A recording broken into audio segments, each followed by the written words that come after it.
السلام علیکم ورحمۃ اللہ وبرکاتہ۔ الحمد للہ رب العالمین، والعاقبۃ للمتقین، والصلاة والسلام علی اشرف الانبیاء والمرسلین وعلی آلہ وصحبہ اجمعین، اما بعد فقد قال اللہ تبارک وتعالی فی القرآن المجید والفرقان الحمید، اعوذ باللہ من الشیطان الرجیم، بسم اللہ الرحمن الرحیم۔ قال آمنتم له قبل أن آذن لكم إن هذا لمكر مكرتموه في المدينة لتخرجوا منها أهلها فسوف تعلمون لأقطعن أيديكم وأرجلكم من خلاف ثم لأصلبنكم أجمعين قالوا إنا إلى ربنا منقلبون وما تنقم منا إلا أن آمنا بآيات ربنا لما جاءتنا ربنا أفرغ علينا صبرا وتوفنا مسلمين۔ وقال الملأ من قوم فرعون أتذر موسى وقومه ليفسدوا في الأرض ويذرك وآلهتك قال سنقتل أبناءهم ونستحيي نساءهم وإنا فوقهم قاهرون۔ صدق اللہ العلی العظیم۔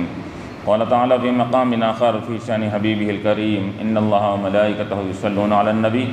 یا ایہا الذین آمنوا صلوا علیہ وسلموا تسلیما۔ اللہم صل علی سیدنا۔ حاضرین کرام و معزز سامعین، جیسا کہ سابقہ درس میں بیان کیا گیا کہ جب فرعون کے جادوگروں نے اپنا جادو پیش کیا اور بڑے میدان میں پورے سانپوں کی بہتات ہو گئی، کثرت ہو گئی،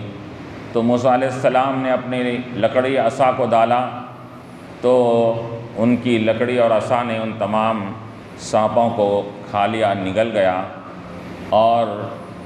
یہ دیکھ کر جادوگروں نے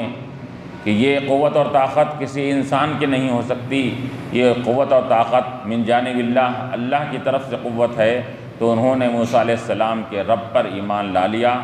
اور انہوں نے کہا کہ آمنا برب العالمین، ہم رب العالمین پر ایمان لاتے ہیں جو رب موسیٰ و ہارون، جو موسیٰ علیہ السلام اور ہارون علیہ السلام کا رب ہے۔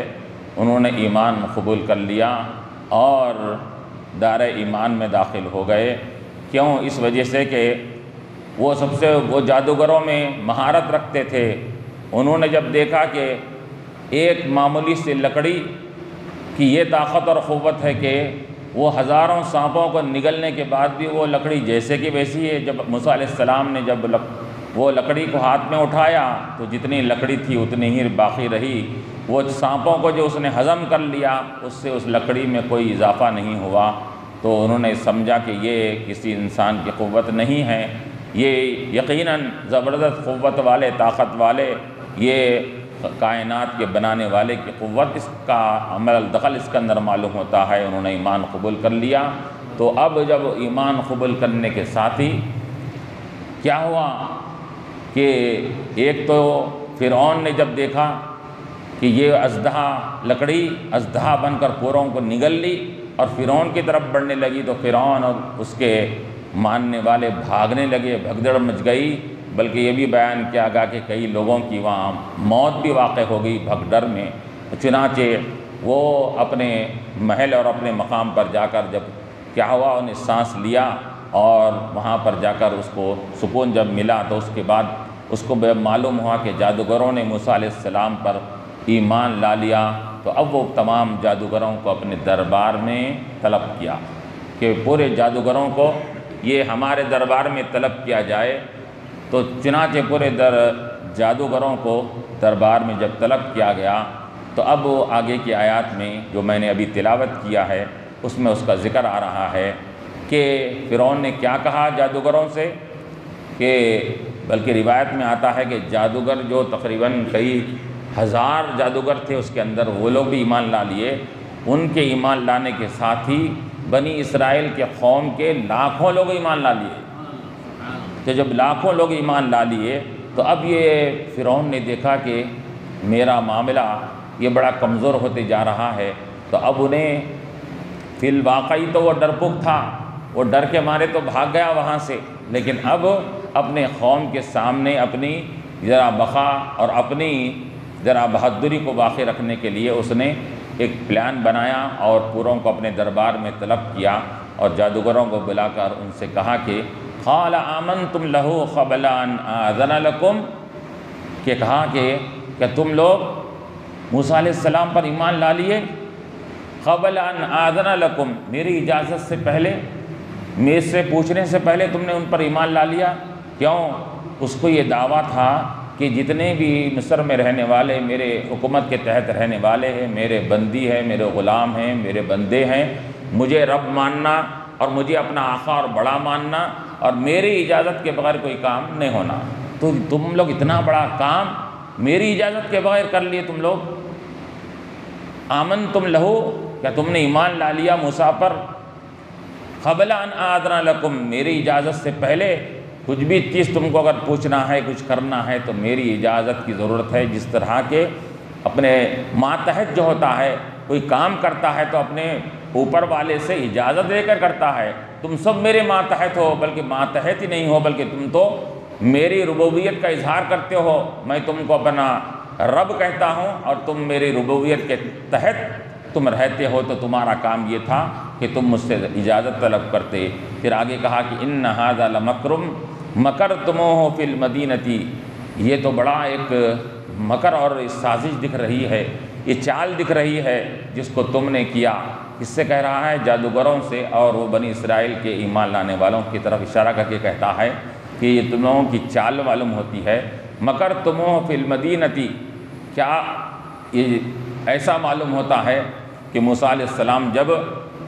مدین کو گئے تھے، 8-10 سال غائب رہے تھے، اس کے بعد پھر مصر کو آئے تھے، تو انہوں نے وہاں پر جا کر جادو سیکھا تھا، سیکھ کر آ کر یہ جادوگروں کو انہوں نے جادو سکھایا، اور پھر موسیٰ علیہ السلام یہ دربار میں آنے سے پہلے جادوگروں سے یہ آپس میں یہ خفیہ سازش ہو گئی، گویا کہ یہ میچ فکسنگ کی طرح معاملہ ہوگا اس کے اندر، کہ آپس میں طے کر لیے اس کے اندر کہ میں پہلے جاؤں گا، اس کے بعد تمہارے کو طلب کیا جائے گا تو تم آنا، اس کے بعد تمہاری اس کے بعد ہار ہو جائے گی، اور ہار ہونے کے بعد اس طرح ہم فرعون کو شکست دے کر فرعون کے اقتدار پر ہم دوبارہ قابض ہو جائیں گے اور وہاں پر حکومت ہم کرنے لگیں گے۔ تم حکومت کی لالچ میں آ کر تم لوگوں نے ایسا کیا۔ ان ھذا لمکر مکرتموہ، کہ تم نے شہر میں رہ کر یہ مکر اور سازش رچی ہے اس کے اندر، لتخرجوا منہا اہلہا، تاکہ تم مصر والوں کو یعنی فرعون اور فرعون کی قوم قبطی قوموں کو تم وہاں سے نکال دو، لتخرجوا منہا اہلہا، وہاں کے رہنے والوں کو نکال کر تم اس کے اوپر قبضہ کر لو، وہاں کا اقتدار اور حکومت تم سنبھال لو۔ یہ موسیٰ علیہ السلام نے تمہارے ساتھ یہ منصوبہ بنا کر یہ کھیل یہ رچی رچائی ہوئی سازش معلوم ہوتی ہے۔ اس نے کہا فسوف تعلمون، ان قریب تم لوگ جان لو گے کہ اب تمہارے ساتھ میں کیا معاملہ کرنے والا ہوں۔ اب ڈرانے لگا، دھمکانے لگا اس کے اندر، اور دوسرے جو اس کے ماننے والے ہیں ان کے اوپر رعب جمانے کے لیے کہ ایسا نہ ہو کہ جتنے میرے باقی ہیں لوگ، ہزاروں لوگ تو ایمان لا چکے ہیں، کہ یہ لوگ بھی بنی اسرائیل کے لوگوں میں سے قبطی قوموں میں سے ایمان نہ لا لیں، تو ان کو ڈھاک جمانے کے لیے کہا کہ فسوف تعلمون، ان قریب تم لوگ جان لو گے کہ تمہارے ساتھ میں کیسا سلوک کرنے والا ہوں، کیا کروں گا۔ لأقطعن أيديكم وأرجلكم من خلاف، کہ تم میرے خلاف اور مجھ سے بغاوت کر کے تم نے موسیٰ اور موسیٰ کے رب پر ایمان لائے ہیں، تو اب تمہارا انجام کیا ہوگا۔ لأقطعن أيديكم، تمہارے ہاتھ اور پیر کو مخالف سم سے کاٹوں گا، ایک سیدھا ہاتھ بایاں پیر یا بایاں ہاتھ سیدھا پیر، اس طرح ہر ایک کے ایک ہاتھ ایک پیر کاٹوں گا پہلے۔ لأقطعن أيديكم وأرجلكم، ہاتھ پیر پہلے کاٹ کر کیا کروں گا، ثم لأصلبنكم أجمعين، پھر تم سب کو میں سولی پر چڑھا دوں گا۔ تم نے جو معاملہ کیا ہے اس کے اندر، وہ سزا دینے میں تو بہت ہی مشہور تھا، خطرناک سزا دیتا تھا لوگوں کو، جو بھی اس کی ربوبیت کو نہیں مانتا تھا، اس کو اپنا رب نہیں مانتا تھا، وہ کڑی سے کڑی سزا دیا کرتا تھا۔ تو اب وہ اور یہ للکار رہا ہے کہ اب میں تمہارے ساتھ یہ معاملہ کروں گا۔ کیوں کہہ رہا ہے تاکہ پھر اور کوئی اس کی حکومت میں سے بغاوت کر کے کہیں ایسا نہ ہو جائے موسیٰ علیہ السلام کی طرف چلے جائے، اس کی خاطر اس نے کہا کہ یہ میرے سے بغاوت کرنے والوں کا یہ انجام ہوگا، اور جو بھی آئندہ یہی معاملہ کریں گا میرے خلاف تو اس کا انجام بھی اسی طرح ہوگا، برا انجام ہوگا کہ اس کے ہاتھ پیر بھی کاٹ دیے جائیں گے اور اس کو سولی پر چڑھایا جائے گا۔ چنانچہ روایت میں آتا ہے کہ اس نے ایسا ہی معاملہ کیا۔ اب روایت میں آتا ہے کہ سولی پر چڑھاتا تھا، یا نہیں تو وہ ایک کام یہ بھی کرتا تھا کہ وہ درختوں کو باندھ دیا کرتا تھا، انسانوں کو جو اس سے نہ ماننے والے ہیں درختوں کو رسیوں سے باندھ کر چھوڑ دیتا، اور باندھ کر چھوڑ کر اس کو وہ لوگ اسی حالت میں تڑپتے تڑپتے مر جاتے، یہ سزا دیا کرتا تھا۔ کھانا پینا نہیں، کچھ نہیں، ان کو جنگلوں میں درختوں پہ باندھ دیا جاتا، اس کو باندھ دیتا، باندھنے کے بعد وہ لوگ تڑپ تڑپ کر وہاں پر مر جاتے۔ تو اب یہاں پر کہ اس نے سولی کا ذکر کیا تو علماء فرماتے ہیں سولی کا معنی یہ ہے کہ واقعی اس کو رسی پر پھانسی کے پھندے پر چڑھایا جائے، یا ایک دوسرا طریقہ اس کا یہ تھا کہ وہ درختوں کو انسانوں کو درختوں سے باندھ کر ان کو ختم کر دیا کرتا تھا۔ تو لَأُقَطِّعَنَّ أَيْدِيَكُمْ وَأَرْجُلَكُمْ مِنْ خِلَافٍ وَلَأُصَلِّبَنَّكُمْ أَجْمَعِينَ، تم سب کو میں ایسی سخت ترین سزا دوں گا۔ تو اب یہ مطلب تھا اس کا کہ ابھی بھی اگر باز آ جائیں گے، تم اگر یہ کہہ دو کہ میں ہم غلطی ہوگی ہم سے، ہم موسیٰ علیہ السلام کے رب کو جو ماننے کا اقرار کیا تھا ہم اس سے باز آتے ہیں، وہ اس کا مطلب یہ تھا کہ یہ لوگ باز آ جانا۔ اتنی کڑی سزا کو سن کر اب اپنی جان کی خاطر یہ لوگ اپنے ایمان سے پھر دوبارہ نعوذ باللہ پھر جانا، اور مجھے پھر دوبارہ اپنا بڑا اور رب ماننا، اس کی خاطر اس نے کہا۔ لیکن وہ ساحروں اور جادوگروں نے جو ایمان قبول کر لیا تھا انہوں نے کیا جواب دیا؟ آگے جواب اس کا آ رہا ہے کہ ایمان جب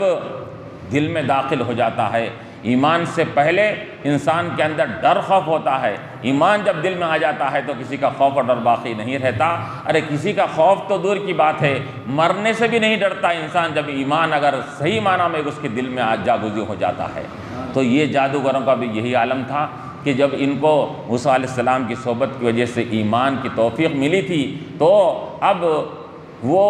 جادوگر وغیرہ جو فرعون سے کانپا کرتے تھے، آج ایمان ان کے دل میں آنے کی وجہ سے ایسے بے خوف ہو کر بے باک ہو کر اسے سامنے کہہ رہے ہیں قالوا انا الی ربنا منقلبون، کہ تو ہم کو مارنا چاہتا ہے، یقیناً ہم ہمارے رب کی طرف پلٹنے والے ہیں، تو ہم کو موت دے گا تو ہم اپنے رب کی طرف جا کر ہم کو شہادت کی موت نصیب ہوگی اور رب کا قرب ہم کو حاصل ہوگا۔ دنیا میں مرنا تو ہے ایک دن، طبعی موت سے انسان مر جاتا ہے، لیکن یہ شہادت کی موت جو ہم کو ہو رہی ہے، یہ ایسی موت ہم گلے لگانا یہ ہمارے لیے گوارا ہے، اور ہم موت کے لیے تیار ہے، لیکن ہم اپنے ایمان سے باز آنے والے نہیں ہیں۔ اس کے اندر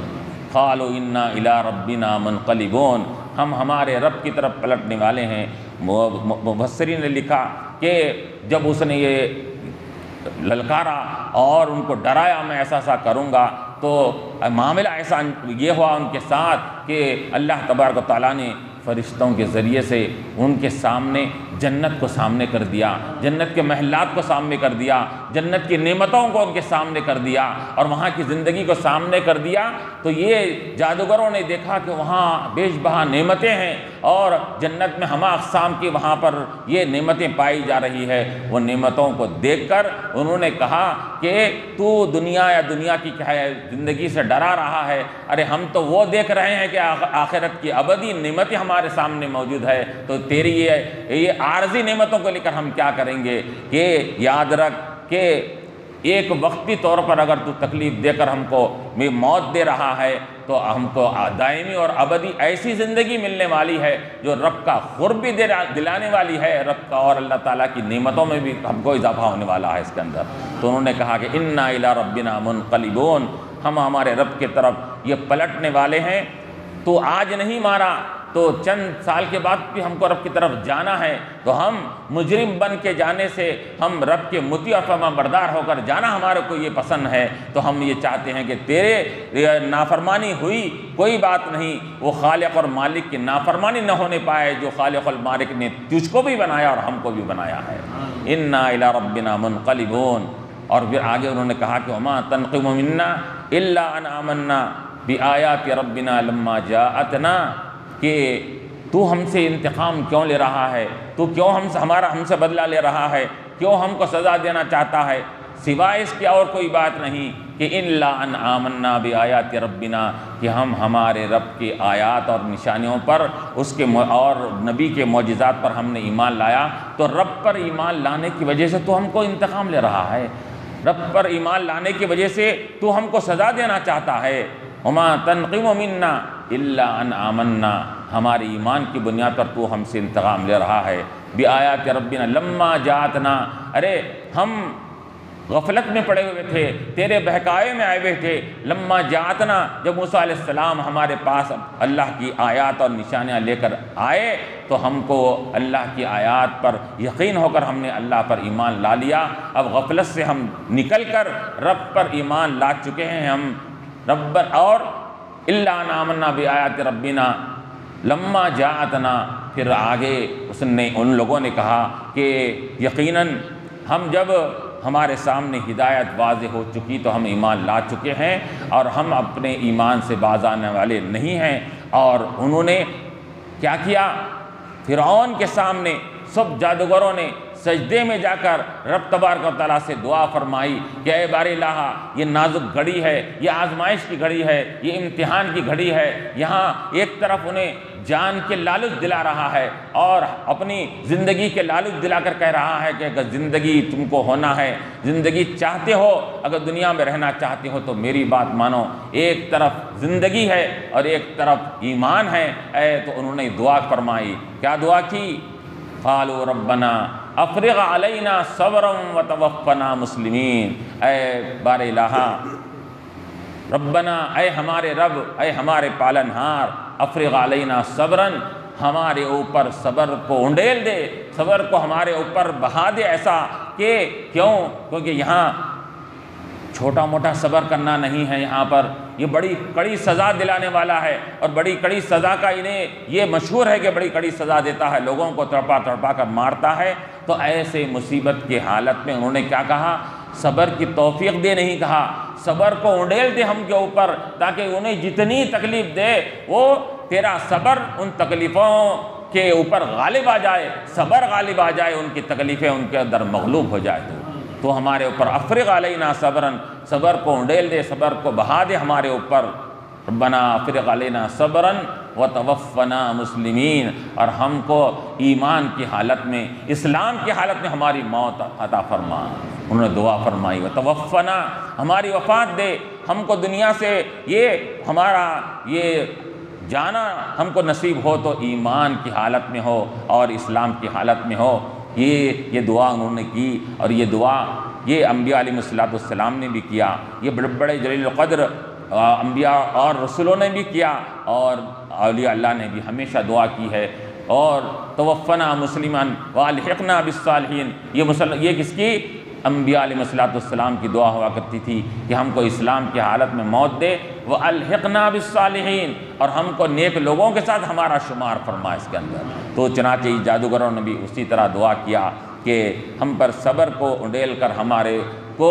صبر کے دامن کو ہم سے چھوڑنے نہ پائے، پھر اس کے بعد ہم کو ایمان اور اسلام کی حالت میں تیرے اطاعت کرتے ہوئے، تجھے مانتے ہوئے ایسی حالت میں ہم کو موت آ جائے۔ مسلمین کے معنی مفسرین لکھتے ہیں کہ اس کے اندر کے اسلام کی حالت میں موت آئے، ایمان کی حالت میں موت آئے، یا اور ایک معنی یہ ہے کہ ہم تیری اطاعت کرتے ہوئے، تیری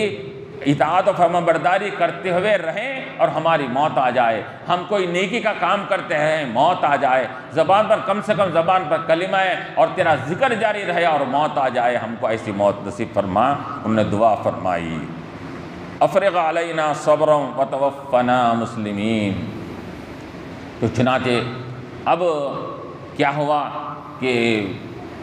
اس فرعون نے واقعی اسی طرح معاملہ کیا، ان جادوگروں کے ساتھ بھی وہی معاملہ کیا، ان کے ہاتھ اور پیروں کو مخالف سم سے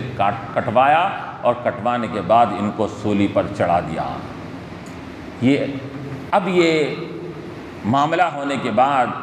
اب فرعون نے اپنے وقال الملأ من قوم فرعون، اتذروا موسیٰ وقومہ، یہ جادوگروں کے ساتھ تو معاملہ کر لیا، لیکن بنی اسرائیل میں سے جو لاکھوں اور ہزاروں لوگوں نے یہ دیکھ کر موسیٰ علیہ السلام کا معجزہ دیکھ کر ایمان لا لیے تھے، ان کے ساتھ کوئی معاملہ نہیں کیا۔ تو اب قوم کے حوارین نے، قوم اس کے فرعون کے ساتھ رہنے والوں نے کیا کہا کہ وقال الملأ من قوم فرعون، قوم فرعون کے ایک بڑی جماعت جو وہاں کے کیبنٹ کی، پارلیمنٹ کی بڑی جماعت تھی، اس جماعت کے لوگوں نے کہا اتذروا موسیٰ وقومہ، کہ آپ نے جادوگروں کو تو ہلاکت کا حکم دے دیا، ان کو تو مروا دیا، لیکن کیا موسیٰ علیہ السلام کے اوپر ایمان لانے والے بنی اسرائیل کے جو لاکھوں لوگ ہیں، کیا آپ ان کو اسی طرح چھوڑ دیں گے؟ اتذروا موسیٰ، کیا آپ چھوڑ دیں گے اے فرعون؟ اتذروا موسیٰ وقومہ، ان کی جماعت کو جو ان پر ایمان لائی ہے، لیفسدوا فی الارض، تاکہ وہ زمین میں اسی طرح فساد برپا کریں۔ ایمان لا کر، ایمان کے ذریعے سے ایمان کو پھیلانے کو فساد کہہ رہا ہے، اب کفر اور شرک کو پھیلا رہا ہے، خود فساد کر رہا ہے، اور ایمان لانے والے اور ایمان کی کثرت جب ہو رہی ہے، ایمان کا پیغام عام کیا جا رہا ہے، تو ایمان کا پیغام عام کرنے کو وہ فساد کہہ رہا ہے۔ تو یہ مفسرین فرماتے ہیں کہ ہمیشہ سے یہ طریقہ رہا ہے کہ ایمان والوں کو فسادی کا لیبل لگایا جاتا رہا ہے، حالانکہ ایمان اور فساد دونوں بالکل اگینسٹ چیز ہے، مخالف چیز ہے۔ اس کے اندر جہاں ایمان ہوگا وہاں پر فساد نہیں ہوگا، کیونکہ ایمان کے ساتھ کبھی فساد نہیں ہو سکتا، ایمان والا کبھی بھی فساد نہیں چاہتا، لیکن یہ کیا کرتے ہیں، اپنے بات کو یہ سامنے گرنے نہیں دینے کے لیے کہتے ہیں اس کے اندر کہ ایمان لانے والے ایمان لا کر جب چوطرف ایمان کو پھیلاتے ہیں تو یہ کہتے ہیں کہ یہ لوگ فساد برپا کر رہے ہیں، جس سے فساد دور ہوتا ہے اسی کو فساد کی طرف یہ موسوم کیا کرتے تھے سے۔ تو بھی وہ کہہ رہا ہے کہ لیفسدوا فی الارض، کہ آپ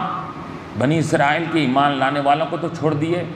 تاکہ وہ زمین میں فساد برپا کریں۔ کیا فساد برپا کریں؟ کہ ایمان اور کثرت سے بڑھتا جائے گا، پھیلتا جائے گا۔ اتذروا موسیٰ وقومہ لیفسدوا فی الارض ویذرک وآلہتک، کہ زمین میں وہ لوگ فساد برپا کرتے جائیں گے اور آپ کو بھی چھوڑ دیں گے اور آپ کے معبودوں کو بھی چھوڑ دیں گے۔ ویذرک وآلہتک، آپ کی عبادت کرنا بھی چھوڑ دیں گے اور آپ کے معبودوں کی عبادت کرنا بھی چھوڑ دیں گے۔ مفسرین فرماتے ہیں کہ وہ تو اپنے آپ ہی کی عبادت کرنے کے لیے کہتا تھا، پھر یہاں پر فرعون کے معبودوں کا ذکر یہاں کیا جا رہا ہے کہ آپ کے اور آپ کے الہ، آپ کے معبودوں کی عبادت کو چھوڑ دیں گے، تو کیا مطلب ہے؟ تو مفسرین نے اس کا جواب دیا کہ سامنے رہنے والوں کو وہ حکم دیتا تھا کہ تم میرے سامنے سجدہ کرنا، میری اطاعت کرنا، مجھے معبود بنانا، اور جو اس کے شہر سے دور، اس کے محلے سے دور رہنے والے ہیں، ان کے پاس وہ اپنے کیا ہے مجسمے، فرعون کے شکل میں مجسمے بنا کر پھیلا دیا تھا انہیں کہ میں جہاں پر نہ رہوں تو وہ مجسموں کے سامنے کیا کرنا، تم سجدے کرنا۔ اس کے اندر مجسمہ کس کا بنایا تھا؟ اپنی شکل میں مجسمہ بنا کر، یہ بتیں بنا کر پورے اطراف میں اپنے دربار کے اور اس کے اطراف میں، اکناف میں، محلوں میں، دوسری آبادیوں میں پھیلا دیا تھا کہ کیا کرنا، کہ جہاں پر میں نہ ہوں وہاں پر میرے بتوں کو جو میری شکل میں بنائے گئے ہیں اس کی عبادت کرنا۔ تو یہاں وہ اس کے ماننے والے یہی کہہ رہے ہیں کہ کیا آپ ان لوگوں کو چھوڑ دیں گے، کہ کیا کریں کہ آپ کو بھی چھوڑ دیں گے اور آپ کے نام کے، آپ کی شکل میں بنائے ہوئے بتوں کی عبادت بھی چھوڑ دیں گے لوگ، صرف موسیٰ علیہ السلام کے رب کو مانیں گے لوگ اور زمین میں فساد برپا کریں گے۔ تو وَيَذَرَكَ وَآلِهَتَكَ، تو اب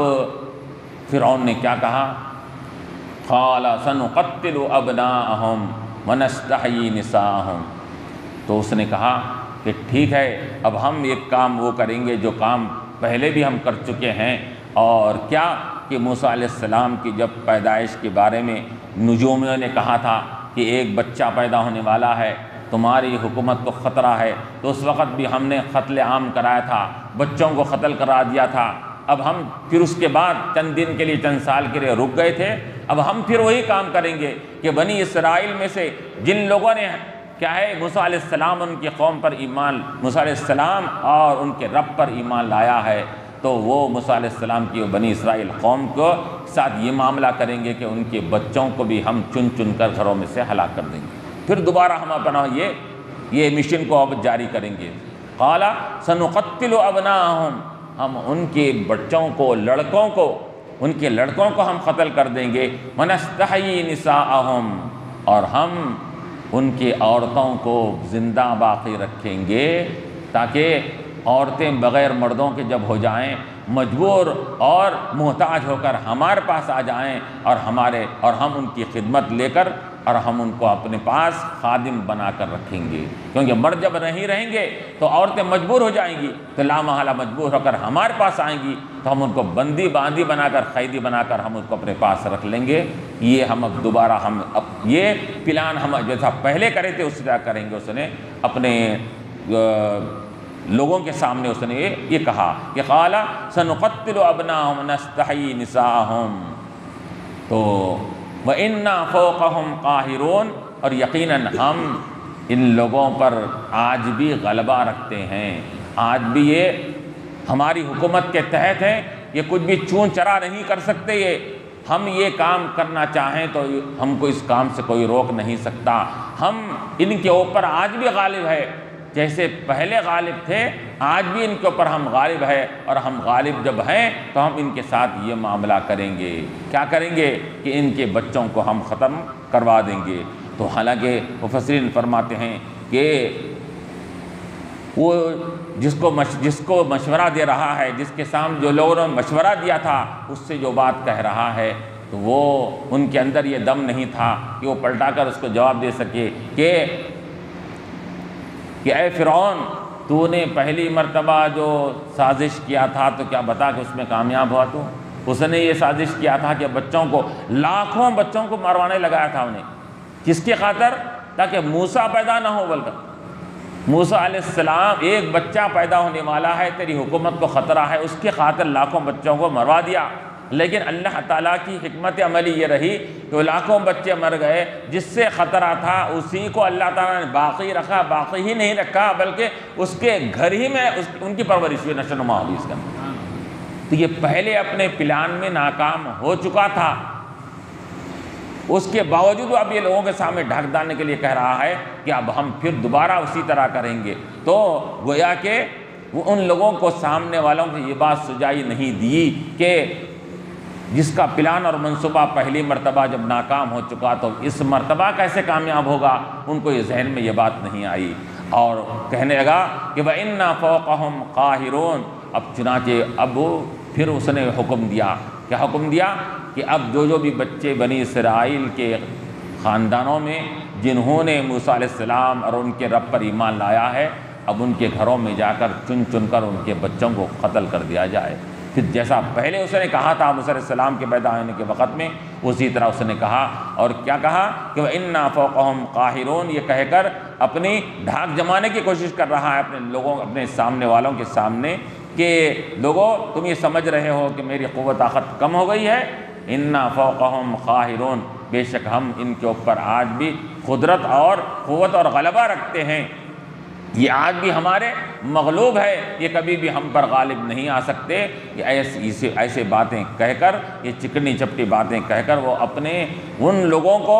جو اس کے اوپر اس ایمان رکھتے تھے، وہ ان کو ایمان سے کہیں اس کے اوپر جو ایمان لا رہے ہیں وہ غافل نہ ہو جائیں، کہیں بھٹک نہ جائیں، اس کی خاطر اس نے یہ اور ایک پلان ان کے سامنے رکھ کر اپنی ڈھاک جمانے کی کوشش کیا۔ وآخر دعوانا رب العالمین۔